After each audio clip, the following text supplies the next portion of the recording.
শুভেচ্ছা। বাংলানেট প্রদেশের সংবাদে স্বাগত। শুরুতেই শুনে নিচ্ছি সংবাদ শিরোনাম।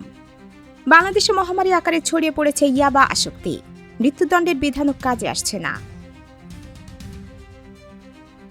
ছোট খাবারের দোকান টি স্টলকেও নিয়ন্ত্রণে আনতে চায় সরকার। বিশেষজ্ঞরা বলছেন খাদ্যমান নিয়ন্ত্রণ অত্যন্ত কঠিন। তারল্য সংকট নয়, এবার অতিরিক্ত নগদ অর্থের চাপে ব্যাংক, আমানত সংগ্রহ বন্ধ আর সুদের হার কমার শঙ্কা। এবার অন্যান্য সংবাদের সঙ্গে বিস্তারিত।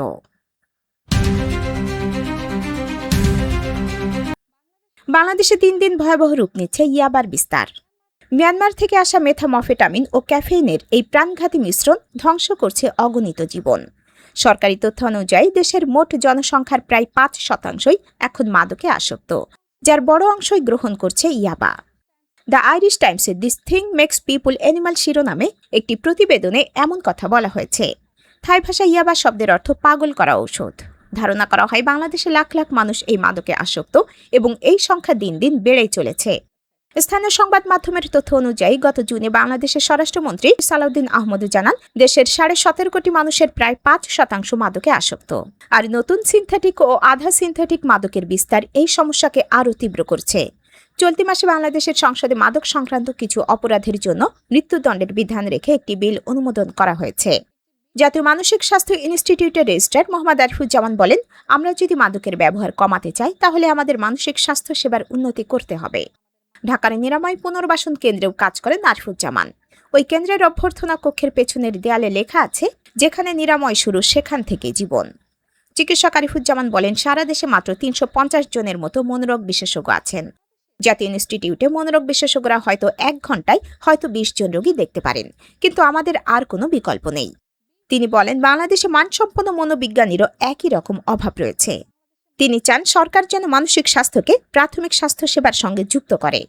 সংকট সমাধানে আইনি কড়াকড়ি ও মৃত্যুদণ্ডের বিধান করা হলেও এর বিস্তার কমেনি। বিশেষজ্ঞদের মতে মানসিক স্বাস্থ্যসেবার চরম অভাব পরিস্থিতিকে আরও জটিল করে তুলেছে। সারা দেশে মাত্র 350 জনের মতো মনোরোগ বিশেষজ্ঞ রয়েছেন, যা চাহিদার তুলনায় নগণ্য। একদিকে চিকিৎসা সেবার ঘাটতি, অন্যদিকে রাজনৈতিক ও সামাজিক অস্থিরতায় তরুণদের অনিশ্চিত ভবিষ্যৎ তাদের ঠেলে দিচ্ছে মাদকের দিকে। সস্তায় মেলা এই মাদক সেবনে মানসিক ভারসাম্যহীনতা, স্ট্রোক সহ মারাত্মক স্বাস্থ্য ঝুঁকি তৈরি হলেও কার্যকর পদক্ষেপের অভাবে পরিস্থিতি অনিয়ন্ত্রিত রয়ে গেছে।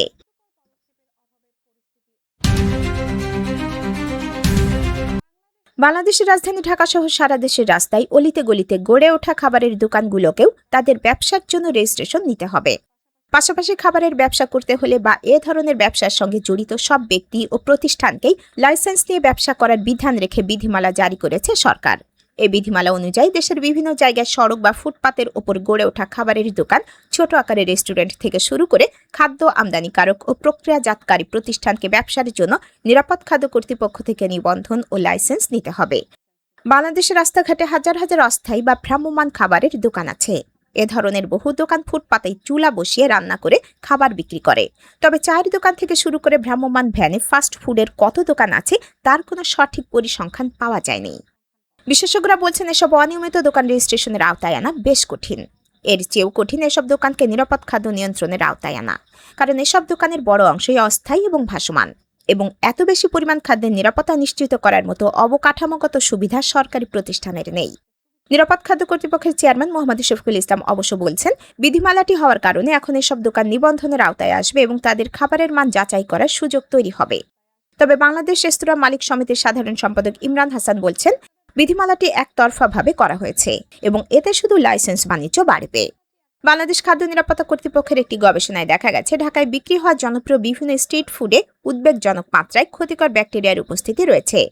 বাংলাদেশ পরিসংখ্যান ব্যুরোর সর্বশেষ হিসাব অনুযায়ী দেশে খাদ্য পরিবেশনকারী প্রতিষ্ঠান প্রায় 4.5 লাখ। এর মধ্যে হোটেল, রেস্তোরাঁ ও চা স্টলও আছে। ফাস্টফুডের দোকান আছে প্রায় 67,000।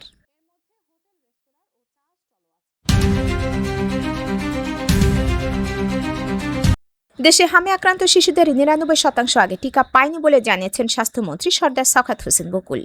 তিনি বলেন, সরকারি হাসপাতালে টেস্ট বাণিজ্য, দরপত্রে অনিয়ম ও অযৌক্তিক সিজারিয়ানের বিরুদ্ধে কঠোর ব্যবস্থা নেওয়া হবে। 29 জুলাই রাজধানীর আন্তর্জাতিক মাতৃভাষা ইনস্টিটিউটে একটি গবেষণার ফলাফল প্রকাশ অনুষ্ঠানে এসব কথা বলেন স্বাস্থ্যমন্ত্রী। গবেষণাটি যৌথভাবে পরিচালনা করেছে power and participant research centre PPRC এবং স্বাস্থ্য অর্থনীতি ইউনিট। স্বাস্থ্যমন্ত্রীর এমন বক্তব্যের দিনে স্বাস্থ্য অধিদপ্তর জানায়, হাম ও রোগটির উপসর্গে বুধবার সকাল ৮টা পর্যন্ত গত ২৪ ঘণ্টায় আরও ৩ শিশুর মৃত্যু হয়েছে। এর মধ্যে নিশ্চিত হামে ১ ও উপসর্গ থাকা ২ শিশু মারা গেছে। একই সময় দেশে ৯৯৬ শিশুর শরীরে হামের উপসর্গ দেখা দিয়েছে। স্বাস্থ্য অধিদপ্তর জানায়, গত ১৫ মার্চ থেকে হামের উপসর্গে ৭৩৫ এবং হাম শনাক্তের পর ৯৬ জন সহ মোট ৮৩১ শিশু মারা গেছে। এখন পর্যন্ত হামের উপসর্গ দেখা দিয়েছে ১,২৬,৫৪০ শিশুর। তাদের মধ্যে হাসপাতালে ভর্তি হয়েছে ১,০৯,৩৬৬। এর মধ্যে সুস্থ হয়ে বাড়ি ফিরেছে ১,০৫,১৯৮ শিশু। ১৫ মার্চ থেকে এখন পর্যন্ত ১৫,৭৩৯ শিশুর শরীরে হাম শনাক্ত হয়েছে।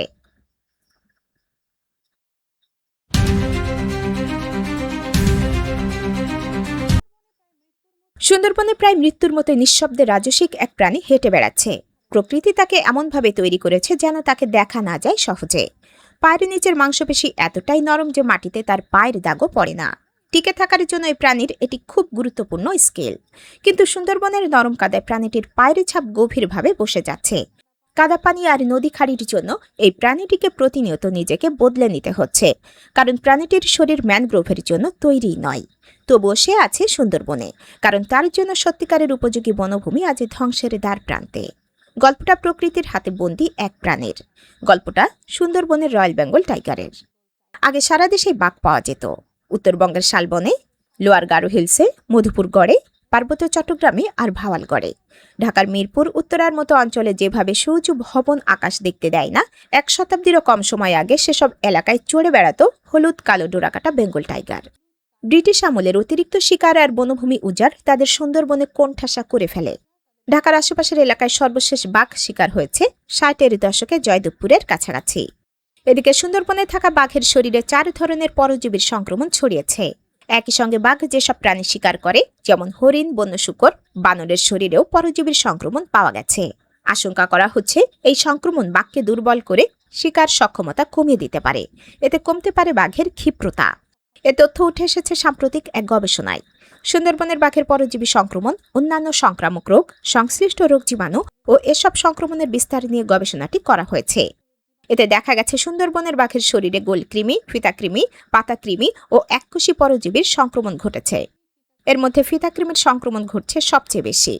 ফিতাকৃমি পাওয়া গেছে ৬৮.৫%। এরপর ৫৩% গোলকৃমির সংক্রমণ। আবার আন্তর্জাতিক বন্যপ্রাণী পাচারকারী চক্রের কাছেও অন্যতম কেন্দ্র হয়ে উঠেছে বাংলাদেশ। এসব কারণে কমছে বাঘের সংখ্যা।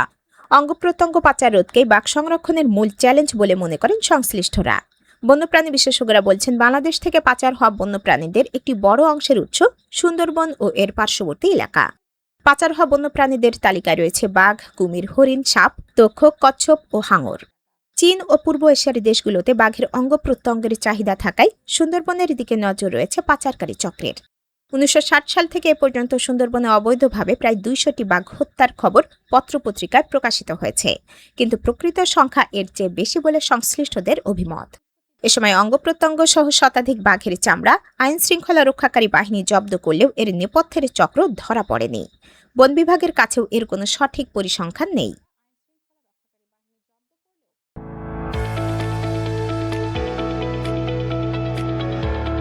এবার শুনে নিচ্ছি বাঙালিয়ানার বাণিজ্য সংবাদ।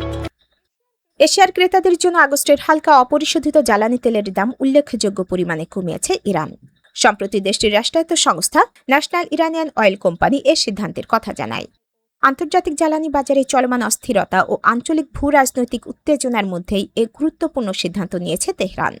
এনআইওসির ঘোষণা অনুযায়ী আগস্টে এশীয় ক্রেতাদের জন্য ইরানি হালকা অপরিশোধিত জ্বালানি তেলের দাম ব্যারেল প্রতি $4.35 কম নির্ধারণ করা হয়েছে।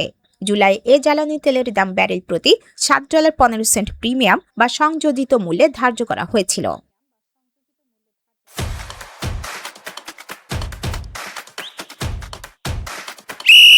এবার শুনে নিচ্ছি বাঙালিয়ানার ক্রীড়া সংবাদ। ব্রাজিল জাতীয় দলের জার্সিতে দীর্ঘ ১৬ বছরের পথ চলার ইতি টানলেন নেইমার। ৩৪ বছর বয়সী এই তারকা আনুষ্ঠানিকভাবে আন্তর্জাতিক ফুটবল থেকে অবসরের ঘোষণা দিয়েছেন। দেশের ইতিহাসের সর্বোচ্চ গোলদাতা হিসেবে বিদায় নিলেন তিনি। সান্তোসের হয়ে কোপা সুদামেরিকানায় ভেনেজুয়েলার ইউনিভার্সিতাস সেন্ট্রালের বিপক্ষে ৪-২ গোলের জয়ের পর নিজের সিদ্ধান্ত জানান নেইমার। 2026 বিশ্বকাপে নরওয়ের কাছে হেরে ব্রাজিলের শেষ 16 থেকে বিদায়ের পর থেকেই তার অবসর নিয়ে জল্পনা চলছিল। এবার সেটির আনুষ্ঠানিক ঘোষণা দিলেন তিনি। নেইমার বলেন, জাতীয় দলে আমার অধ্যায় শেষ। ব্রাজিলের হয়ে খেলতে গিয়ে আমি সবকিছু উজাড় করে দিয়েছি। দেশের জার্সির জন্য ঘাম, রক্ত আর জীবন দিয়েছি। এখন আর সেই লড়াই চালিয়ে যেতে চাই না। আন্তর্জাতিক ক্যারিয়ারে একাধিক বিশ্বকাপ, কোপা আমেরিকা ও অলিম্পিকে ব্রাজিলের প্রতিনিধিত্ব করছেন নেইমার। এখন তার পুরো মনোযোগ থাকবে ক্লাব ফুটবলে, বিশেষ করে শৈশবের ক্লাব সান্তোসে। বাংলাদেশ প্রদেশের সংবাদ শেষ হলো। ধন্যবাদ।